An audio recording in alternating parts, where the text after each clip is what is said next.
What's up? What's up? It's your girl Michelle with the Raindrop Combos and my girl. Stacy, what's going on, guys? What's up, chick? What we talking about tonight? Girl, I was gonna ask you what we're talking about. I mean, I know that we were Well, talking about this news story. yeah. So tell us a little bit about what's going on in Dallas. Yeah, well, I'm saying, today, we were talking and texting, and it's so much going on, but this was one of the stories that kind of stood out, among everything you sent me. And you know how we do when we get on the phone, girl, we just talk and talk and talk. But this was kind of disturbing to me. This is about 48-year-old police officer Tyrone Williams Jr., Dallas Police Department officer. Um, he was arrested on allegations of sexually assaulting a child who was the daughter of a family friends, according to the arrest affidavit that was released on Tuesday of this week.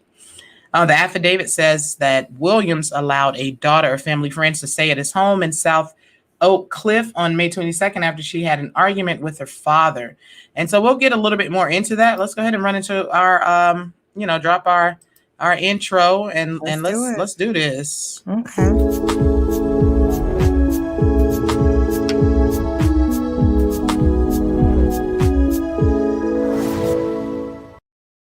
All right, so yeah, the affidavit states that the night when the girl, whose age has not been released, was sleeping in Williams' daughter's bedroom, he entered the room stroking her thighs as when she woke up. According to the affidavit, Williams' daughter was not home. The affidavit says when the girl asked him what he was doing, he told her shh. According to the affidavit, after she went to sleep again, she woke up again to find Williams on top of her.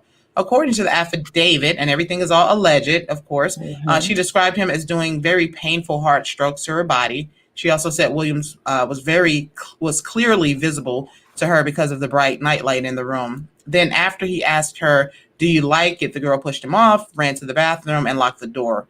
According to the affidavit, she waited in the locked bathroom until she heard him go into his room and close the door, the affidavit said.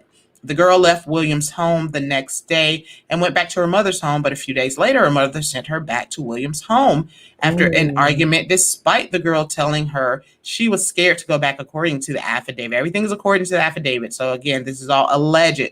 The girl right. stayed with Williams, who she referred to as uncle, but shared no familial connection to, for a few more days before he told her she couldn't stay at his home because she had been reported as a runaway, according to the affidavit. After leaving, the girl stayed at her boyfriend's apartment in Dallas for about 2.5 weeks with him and his mother. During those 2.5 weeks, she told her boyfriend's mother what happened.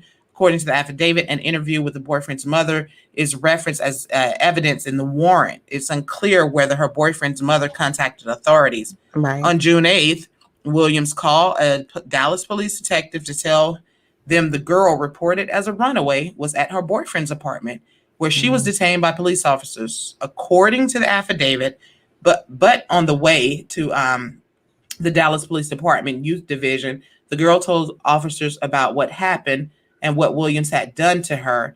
And she was taken to the Dallas Children's Advocacy Center, where she spoke to a forensic interviewer, according to the affidavit. The warrant to arrest Williams was obtained last Friday, and Dallas police said he was booked into jail the following Monday.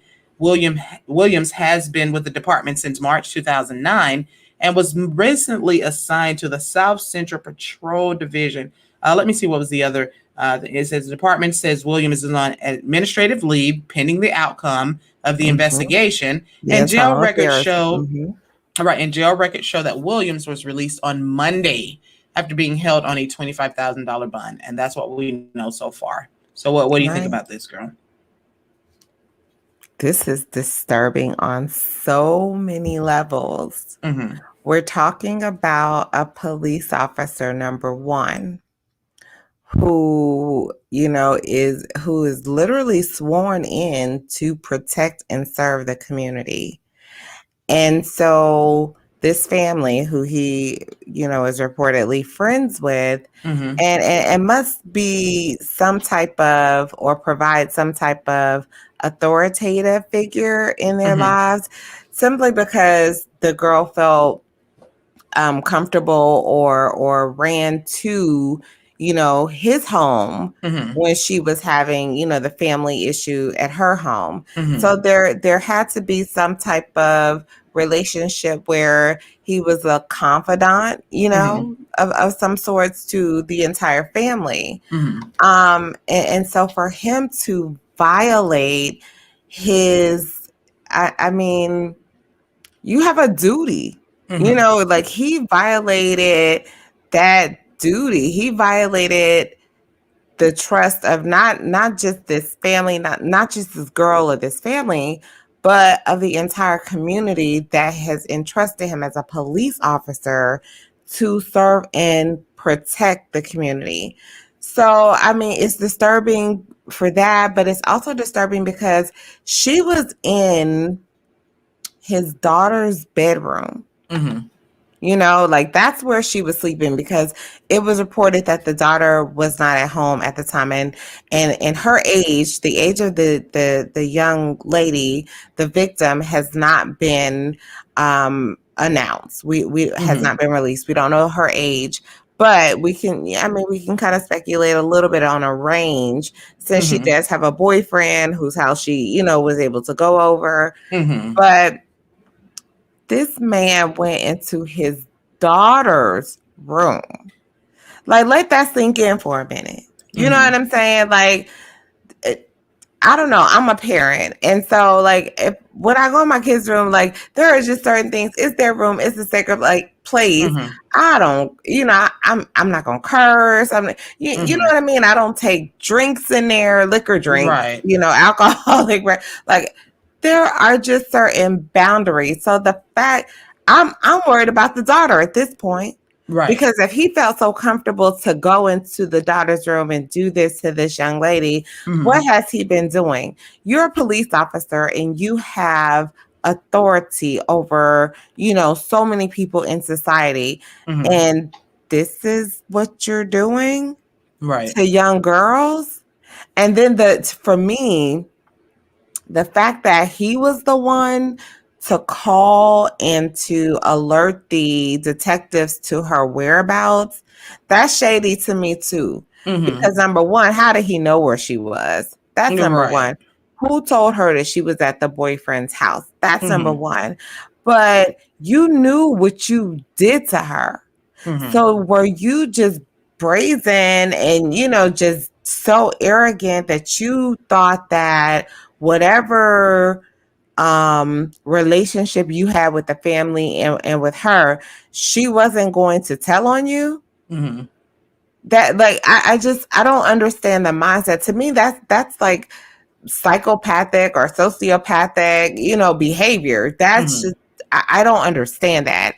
He cannot have thought that she had actually told someone or given an account of what had happened to her. But I mean, let's talk about the mom too, because you said that after this happened, after the first incident happened, there was another family argument with the mom, now involving the mom, Mm-hmm. and the mom made her go back to or return to his house. And I don't think that from what I read, the story wasn't clear that she told her mom what happened. Mm-hmm. It just said that she, kind of, she told her mom she was fearful of going over there. As Mm-hmm. a parent, when your child doesn't want to go somewhere or your child feels fearful of someone or acts in a way where they don't want to be around a certain person, those are things that you have to pay attention to as a parent. Mm-hmm. And so I'm a little bit confused about that. What do you think?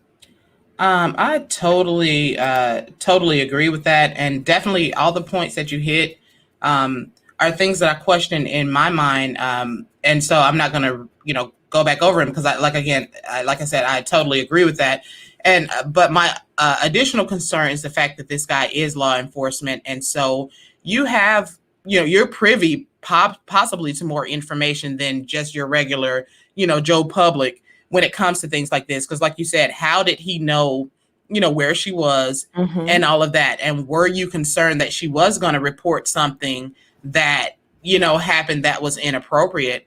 And so, I mean, we've talked about this before about these things that happen in the Black community. And I want to stress, because I know that as we continue with our podcast and as we continue to cover these types of stories, Right. um, perhaps someone will ask, well, why are you guys always talking about, Black people, Black men, Black women? We're talking about our community because I'm a Black woman and I have Black children. And would also be concerned because I'm telling you, even when it comes to my daughter attending or going to someone's house for a sleepover, I want to Mm-hmm. know who's the mom, who's the dad, who's in control. So I'm not You have really to be even with all careful. that. Yeah. Yeah. I Yeah. mean, I Hmm. don't know if you remember the story that happened a few years ago with the little girl who went to the slumber party, and apparently the other little girls were jealous of her, whatever, but they ended Hmm. up killing this little girl. Oh, I heard about that. Right. Yeah. And Oh so my you have to gosh. be so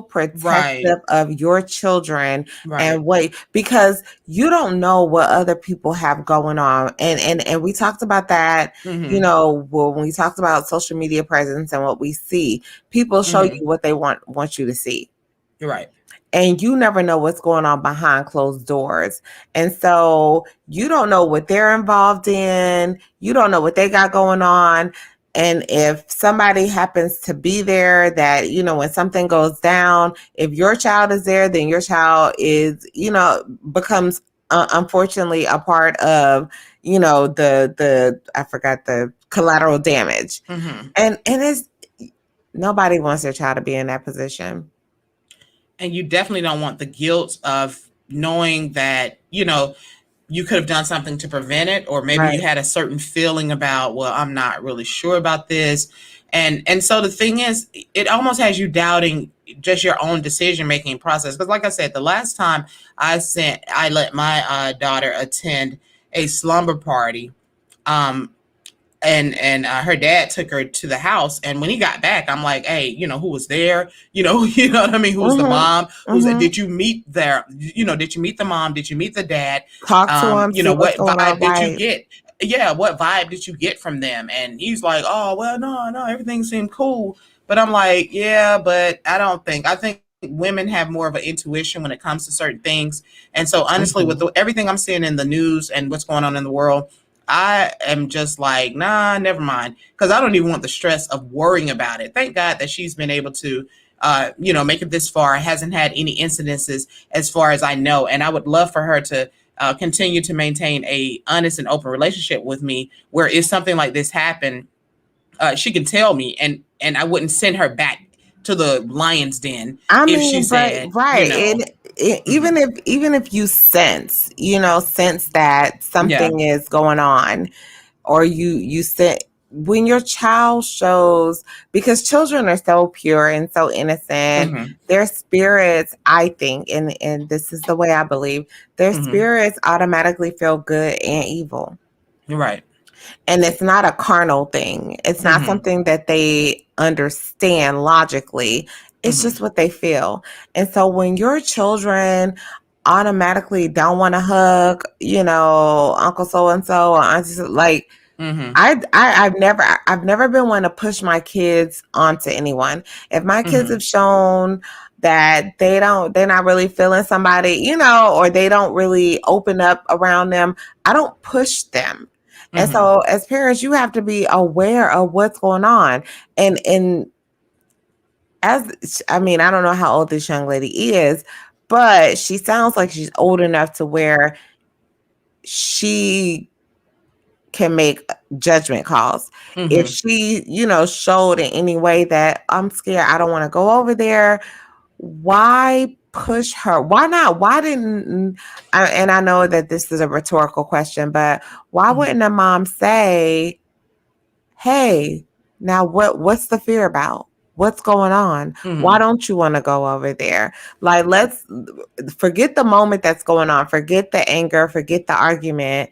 Like, let me I see how you're feeling. And mhm, so why do you feel like this? Let's talk about that. mhm, So that all of this could have come out, when she was talking to her mom. But mhm, but you're a police officer. Where the Mm, heck are our kids safe? Like if you got teachers sleeping with students, you mm-hmm. got, police officers doing, stuff like this and other things. Where are our babies safe?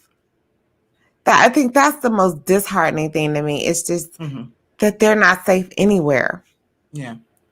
And I think definitely some of the onus has to be put back on the mom, because it's really curious to me that twice in the affidavit it's mentioned that she went over there one time because of a family argument and Hmm. then sent a second time. So if you're so caught up in whatever issues you have at home that you're having to send your daughter, you know what I mean? What's so bad about whatever you have going on at home that you actually have to send your daughter to someone else's house to sleep overnight? You know what I mean? And so Yeah. yeah, Yeah. And it yeah. doesn't mention, doesn't I didn't see anything that mentioned whether or not he was married I and didn't whether I or didn't not know there that. was someone else in the house, whether, Yeah, he had a wife in the house. I know that it does right. specifically mention that his daughter wasn't there, Hmm. but it didn't mention anything about him having a wife Yeah, and there. I was digging in, because the thing is, what you find with these types of stories, while the news covers, this was reported by, I think, the Channel 5 News in Dallas. While Hmm. the news covers just what the affidavit reports, sometimes if you dig into the social media, you'll find friends and Yep. family Yeah. actually commenting on the post. And I was looking for that, and maybe I just didn't have time to really get really deep into it, but I was looking for somebody to say, hey, I know this family, or to say, hey, I know this guy, he wouldn't do something like this, or his wife, they're solid Christian family. I was just looking, there was none of that. There was a lot of, in the comments on the Facebook post Hmm. from the news, saying that, oh, fry him. And then there was other people saying, well, y'all convict people, you try and convict them before you even know if they did it. And I get both sides. I do. I am not being biased, but I am saying that where there's smoke, sometimes there's fire, period. Yeah. I Yeah. mean, yeah. Yeah. I don't know. And I mean, me being a personal, having personal experience with something like this, I do know how Black people in general, and just because I'm a Black person, I don't know what white people do. But I know that in my community, I know a lot of times these things are covered up. And so to think Yes. that this may have been a first incident, if it was true, this is not usually the first Mm, time somebody does right. something like this. Yeah. Keep reading my mind, girl, because that's Yeah. exactly what I was thinking. Mm-hmm. Like, okay, so when you and I'm not a therapist, so Mm-hmm. correct me if I'm wrong to our therapists or any counselors listening, but I Mm-hmm. would think that this is not, you don't just all of a sudden decide to be a pedophile. You know what I'm Right. saying? Like, or a Right. predator, a child Mm-hmm. predator. You don't, that's not just something that you just do. Mm-hmm. So I find it hard to believe that this is the first incident in which Mm-hmm. this type of behavior was exhibited by this person. Right. You know what I'm saying? Mm-hmm. And I found it funny that I was reading an article, and I think Psychology Today, Mm-hmm. and they were saying that like when they were doing studies of career criminals, like studying them, what Mm-hmm. they found was that a significant number of those criminals, when they were younger, they aspired to be in careers in law enforcement. Mm-hmm. I thought that was so crazy. Like, Mm-hmm. why law enforcement? Power, Right. authority, you Mm-hmm. know, the ability to yield power or willpower over people and Mm-hmm. to do what you want to do, like all this autonomy and Mm-hmm. and wanting, to be able to make people do what you want to do. I just Mm-hmm. thought that was crazy. But why, so are the how easy are the psych evaluations? Because I applied to go into a job, or apply for a job at a Mm-hmm. police station or in a police department, Mm-hmm. and it was just for an administrative job. But like the the information that they were requesting, like the booklet that you had to fill out, the application, which was a booklet, was so intense that I'm trying to figure out how these people even get through the system. If they're doing lie detector tests, they're doing, background investigations, how are these people getting through? Hmm. I don't know. I mean, that's just something I think about. Right. And no, I heard something similar, especially at the height of all of the protests and the outcry about the police shootings of black men. Hmm. There were a lot of people asking, what's going on here? How are you guys? How are these so-called, people slipping through the cracks and through the system? And I heard just from it, just depending on which departments or which divisions and the state and all of that, they were so in need of uh, police officers that those tests were not as rigorous as they may have been at some point. So yeah, a lot of people were asking the same thing: how are these guys getting in? And because the thing is, they were saying that with the pay, they're not making a ton of money, Right. and This is so low. Yeah. Yeah. right, it's a low paying job for what they have to deal with. And I will definitely say that I respect the fact that they are out there putting themselves on the line, because I think some are definitely in it for the long haul. They understand that if I leave out today, it's no telling what I may encounter.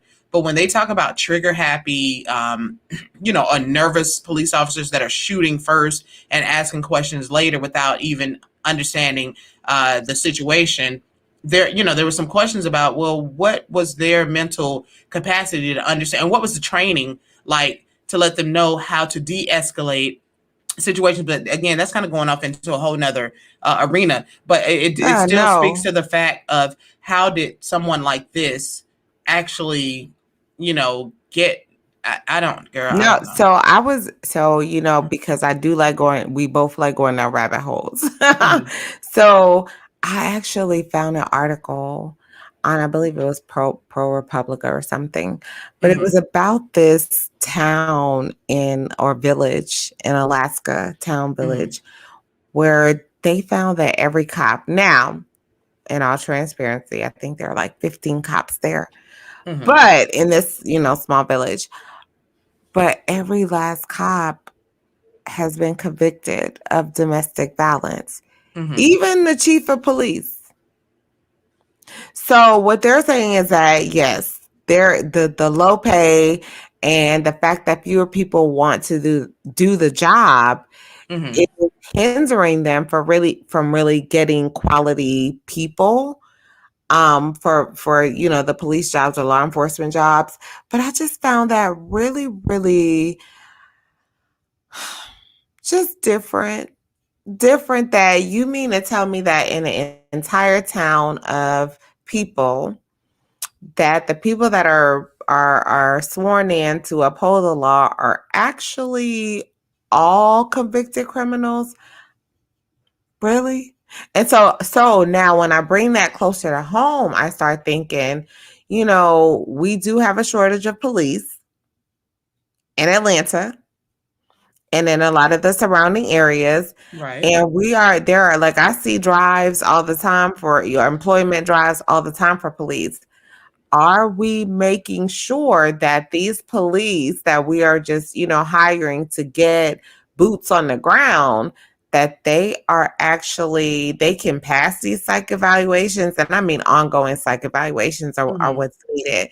But are they really, are we putting people out on the street that are capable of really handling this job and moving away from that whole manner of thinking, with police brutality and all that, that are Mm-hmm. moving it towards more, community policing and really understanding, the community and being a part of the community?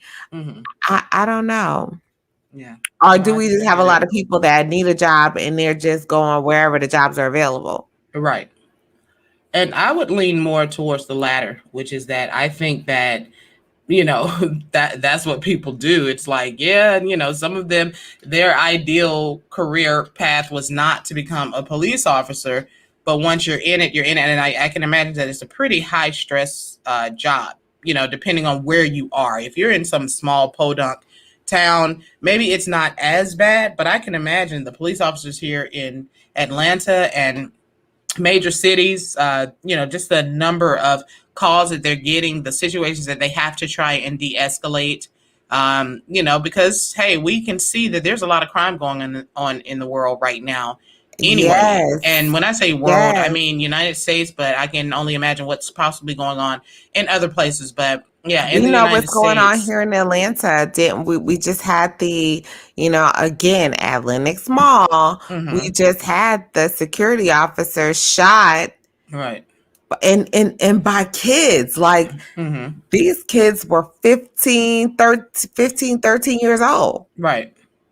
Really? Right.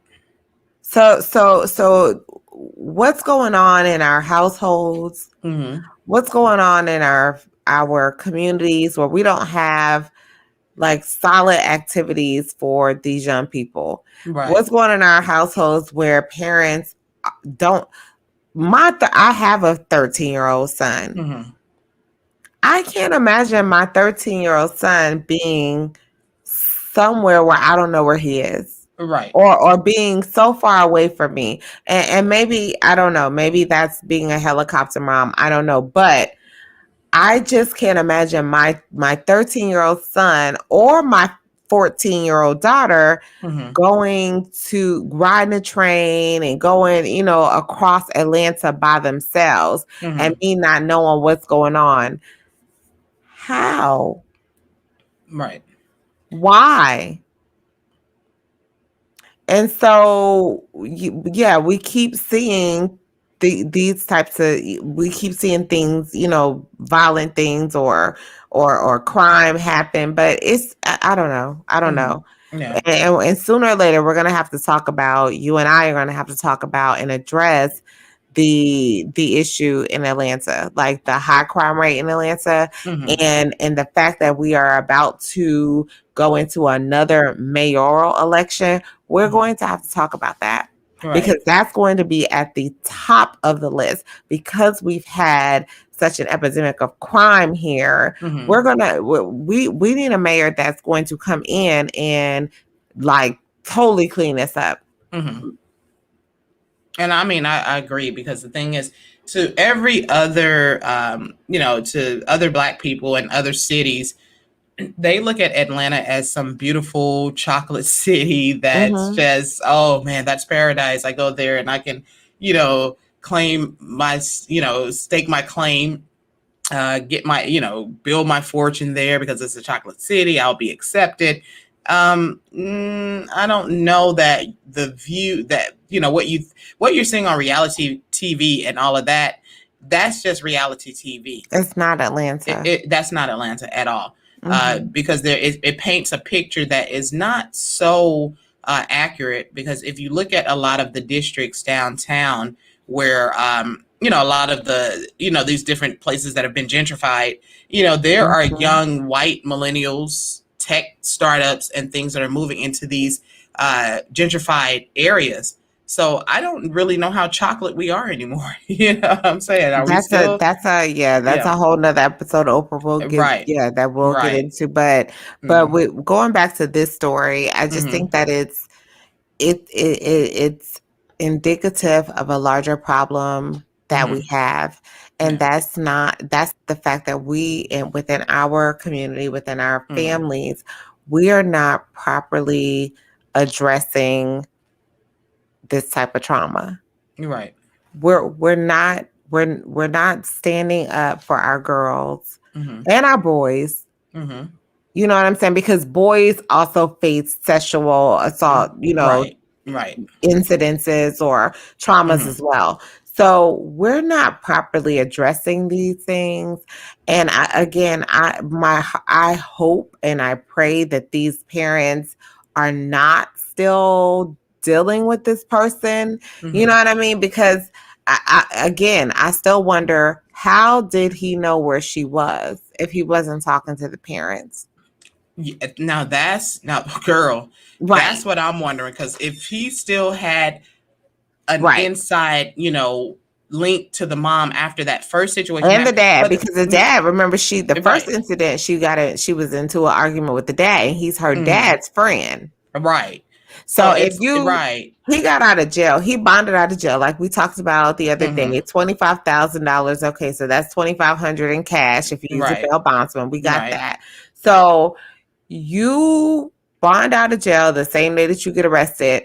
Let me tell you something. You're not worried about Dylan, or you're not worried about going back to your neighborhood and facing this girl's dad. Thank That's a you. problem.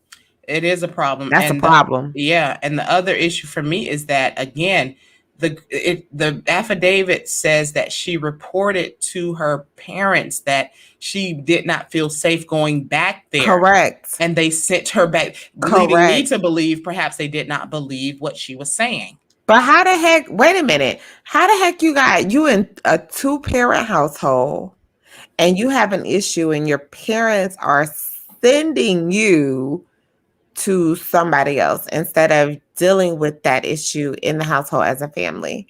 And it makes me Or you wonder what was bringing going on. somebody in. Like, I understand Yeah, bringing somebody in yeah. too, but hmm you don't just send your child somewhere to deal with something else. And what was going on? What was this argument between the two of y'all that was so bad that you actually had to send your see Yeah, that just opens up a yeah. whole nother boatload of questions. Somebody in the community, in the family, knows more. And I hope it comes out. I hope they're not afraid to speak up, because there's something that's very unusual about this story. I just don't understand that even if you even if the mom and dad had an argument, fight, I don't care if it got physical, whatever, and you sent your daughter away the first time, she comes back, mom, I'm scared, or dad, I'm scared, I don't want to go back over there, and then y'all get into it again and send her back. Come on now.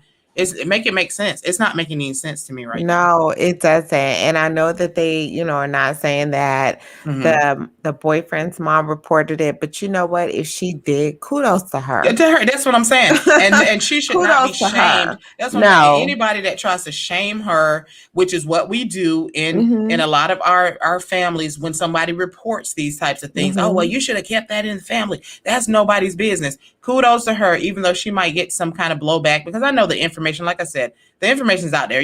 We can't not talk, even if we don't report things. It's somebody knows what happened, D- so the story's Facts. out there. So Facts. kudos I to her mean, for real. we talked about that. We talked about how hmm in the Black community, we cover things like this up. We don't talk about it. There are generally, no charges brought forth, or people really, pedophiles really bring in the hmm family being brought to justice. And again, we say it doesn't just happen one time. Right. Usually if you have a person that's doing this, they've done it more than one time. So hmm you have family members that are being destroyed by these secrets that we keep holding in. and Yes. and where's the protection for our young kids? Like, where is it Right. within our Black families? hmm That it's there is no reason why she should have been sent back, Right. period. Right. And so, definitely with the fact that, like you said, she went to a boyfriend's house, mom. So we know that she is of minor age, obviously. Otherwise, her name would have been reported, I would assume, in the, somewhere. Right. But she was old enough to, like you said, have a boyfriend, go to their mom's house, stay there for that amount of time, and then to be reported as a runaway. Now, who Mm. reported her as a runaway? Yeah, I want to know how involved he was in All of that. right. I'm about to get mad. I'm about to get mad Right. because I'm like, because as a police officer, like I said, you're privy to a lot of different things. You can, manipulate some stuff if this guy has been a police officer since 2009. So he has some time on the force. Mhm. So And who I would like reported to her as look a at his runaway?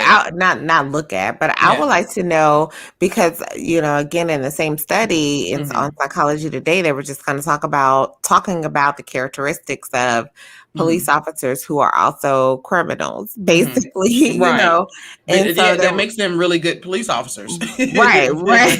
But they were also saying that usually what you find is that hmm officers with a criminal personality Hmm. don't get along with fellow officers, Right. like, and usually have like interpersonal clashes in the Hmm. department with colleagues and supervisors. So Yeah. I just kind of wonder what his personnel file looks like, you know? Right. Yeah. I'd love to know that too, because I'm telling you, as far as us kind of really liking to investigate, and not so much liking it, but it's about trying to figure out what's really going on. Because I saw a post, a friend posted on Facebook the other day saying that the pandemic lockdown gave us all time to kind of get our minds right, or what Hmm. we thought.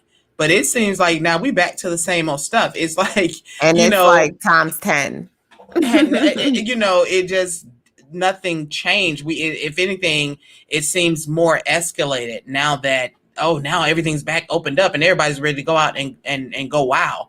Yeah, And like I we're don't I past don't that get that. whole, that whole freeing, Right. just, cooling off period, just ethereal, Mhm. just creative, those creative moments that we Right. found in the pandemic, those introspective moments, Mhm. or, that we had during the pandemic, those moments are clearly gone. Like, Yeah, because if they you were the are kind of person, clearly, right, because if you were the out of kind of here. person that like to get into stuff, because I know some people on my Facebook page were freaking out because the clubs were closed and all that, and I'm like, Wait, I'm in Atlanta, chilling. clubs never closed. Well, Atlanta. I mean, I just mean, some maybe of for the 2 weeks. restrictions and Yeah. limitation. Yeah, the strip clubs were still open. Obviously, Well, no, I strip mean club. just regular clubs. Yeah. Yeah, but anybody who had any good sense when they were worried about this Facts. pandemic were not out there. So Facts. ones that were like, I want to go, but I don't, I want to be safe. Okay, well then this is the trade-off. Find,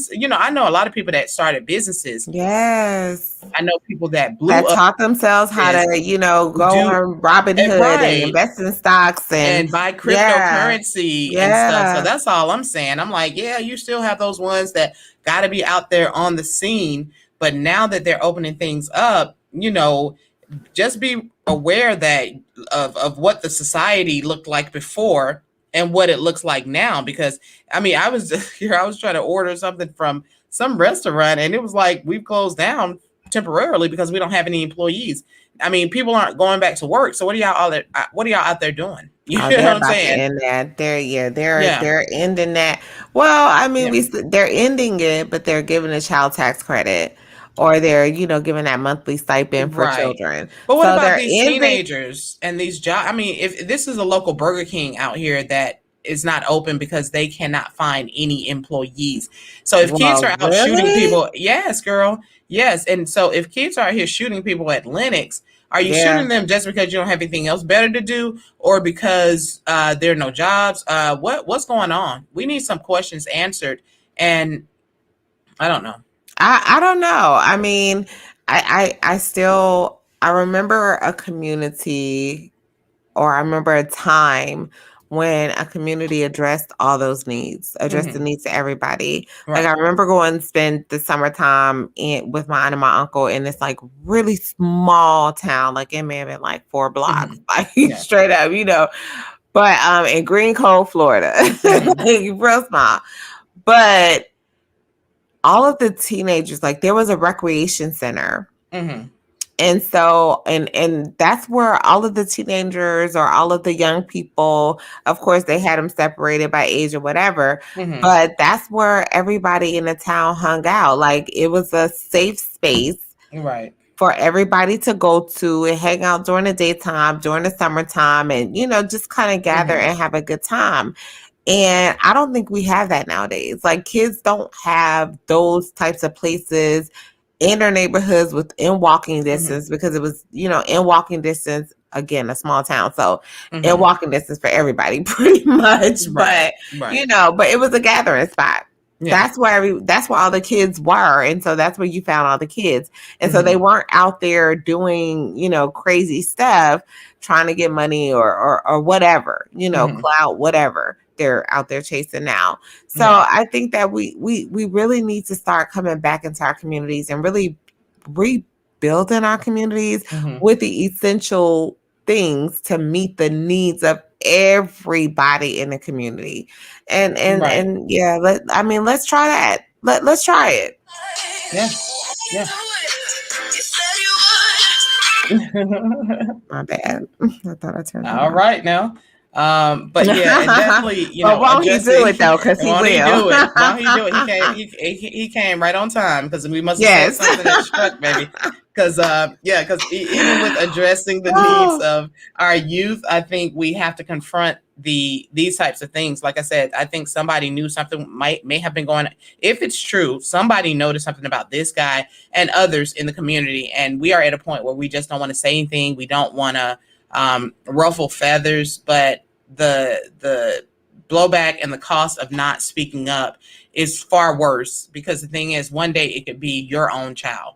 And so I think, like I said, when we're talking about addressing the needs of the community, having programs for the children, I think we also have to confront the people, the adults in our neighborhood, and bring them to task for the things they're not doing right. It's like, how hard, it's not easy to walk up to somebody else's mom and say, hey, I think you need to try to, discipline your child better. You say that nowadays and you are girl, girl, you better it's not. it's gonna be on and popping. So you gotta be pretty bold to go tell your next door neighbor that her kids are unruly and that they are not doing the right thing. But back in the day, you didn't have to tell the mom anything. It was a community effort, and Right, everybody parented, everybody policed, and right. we had a But good kids have more neighborhood. respect too. Right, right. I mean, Mm-hmm. kids have more respect. And here's the thing. I've actually found that kids are not like the younger generation. Mm-hmm. It depends on how you approach them. Yeah. If you approach them all knowing and almighty and Mm-hmm. like you're all that, then Yeah. yes, they're gonna have an immediate adverse reaction to that. Right. But if you approach them, meet them where they are, Mm-hmm. a lot of times you'll find that they just really kind of they're cool. They just really they're Yeah. looking for real recognize real. You know what I Right. mean? Right. And they're looking for guidance. They want guidance.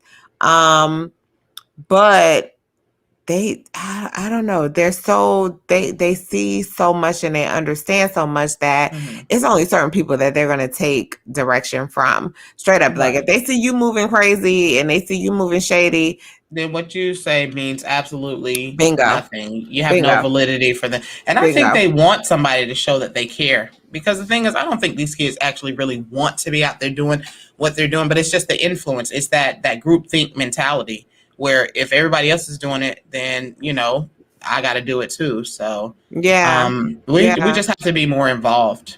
But I Mm. mean, yeah, I just I don't know. I'm so tired of hearing about just sad stories. Yeah, You and know I what I mean, mean? and Like we're not here. Yeah, I'm and we're not so here to.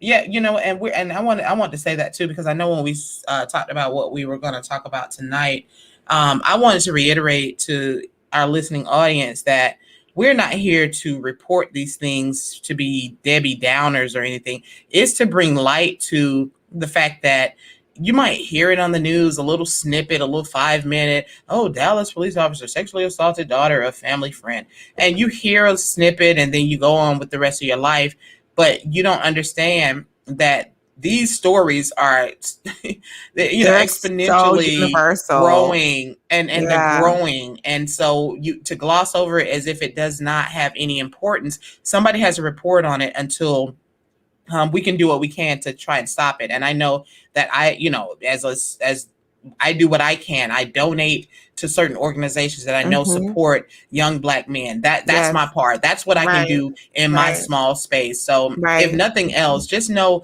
just at least be able to say that, hey, I've done my part, because it's community effort. Yes, you are required to do something. You have to put something back in the community.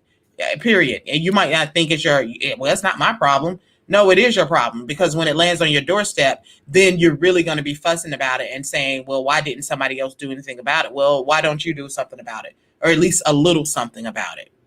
I mean, And try, that's yeah. my I that's my mean, thought. be a safe Hmm. haven. Like at Right. the very again, we talk about bare minimums and we talk Hmm. about kindness, but here, bare minimum is be a safe place. Right. You know, Right. If like nothing else, yeah, right, it's be a little safe things. haven, right? Yeah. Because our kids need protection. Hmm. Like there's enough that they deal with, just like adults. There's Hmm. enough that they deal with in this world. They're dealing with the same, they see the same world, live in the same society that we live in. So no, they may not have to deal with bills and all that, but they deal with bullying. They deal with, self-esteem issues. They deal with, all the things that they are being bombarded with on social media, and how that affects your self-esteem or their self-esteem. So they have a lot of stuff going on too. And it's so important that we just kind of just make sure that we are checking in with them. Right.